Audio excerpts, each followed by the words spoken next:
What's up, guys? For the third time this year, it's time for me to review a Star Wars book. This time, Thrawn by Timothy Zahn, who first introduced us, well, not us as in the collective we, not me specifically, to the character of Grand Admiral Thrawn in the Heir to the Empire trilogy, in the old expanded universe. Now gets to kind of reintroduce him in the canon universe. Now, I myself have never read the old canon, so I knew of Thrawn. I Wikipedia'd him when I was thinking about reading expanded universe stuff before I found out it was all going to be uncanonized, and I kind of knew who he was, especially when I learned he was going to be introduced in Rebels. Kind of looked into him a little bit, and I was like, okay, he's kind of like this cool, menacing villain. And then he was in Rebels, and Thrawn, I think, is a cool, menacing villain who most of the last season I thought was kind of underutilized, but the last couple episodes of the Rebel season perfectly utilized. And now Zahn gets to introduce us to Thrawn's past in this book, simply titled Star Wars Thrawn. And I, for one, love this, and love the character of Thrawn in this. It definitely made his appearance in Rebels worth it, and I just think overall interest to a really cool character in general.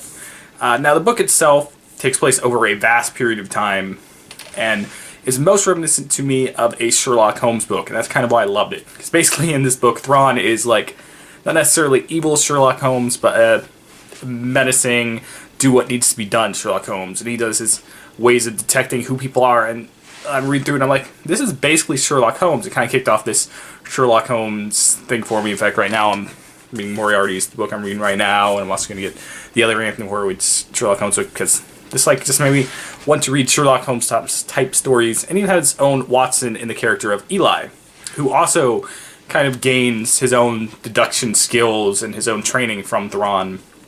The reasons are explained for that in the book, which I think are great. So he's very much like a Watson that's learning.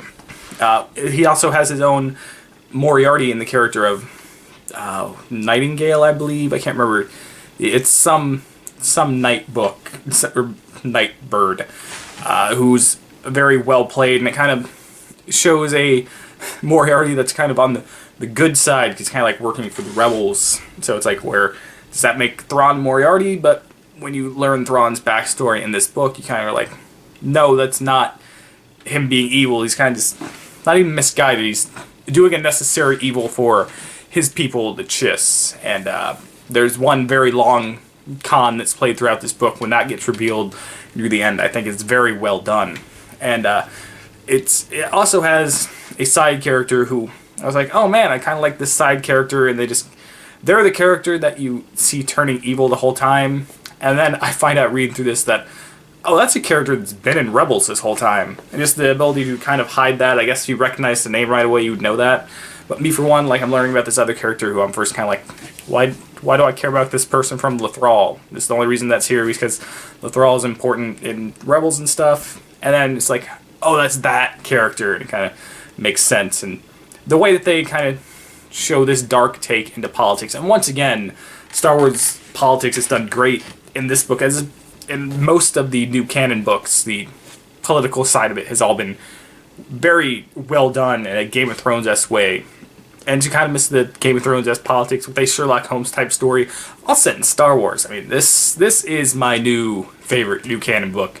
I know some people really don't like it. Maybe it's just the way that you're just kind of getting glimpses into different portions of his life. Like every couple chapters is like a little tiny Sherlock Holmes book, and then it goes to the next, like, oh, how is he going to solve this one? It's like a mini Sherlock Holmes book, and eventually just his, like I said, his adventures with his version of a Moriarty. And what this really does is kind of gives motivation to the Thrawn character beyond anything else. Like, before, from what I understood, he was kind of just like a menacing, the Empire is my passion kind of character, and I don't want to spoil what his motivations ultimately are, but I think this is different than what his motivations were before, though I don't 100% know, but I think the motivations we get coming out of this book, I think, could play really cool. And while you would think his character would end up one way on Rebels, I could see it going many different branches. In fact, after reading Empire's End, I thought for sure that his place was in a certain spot that I'm not going to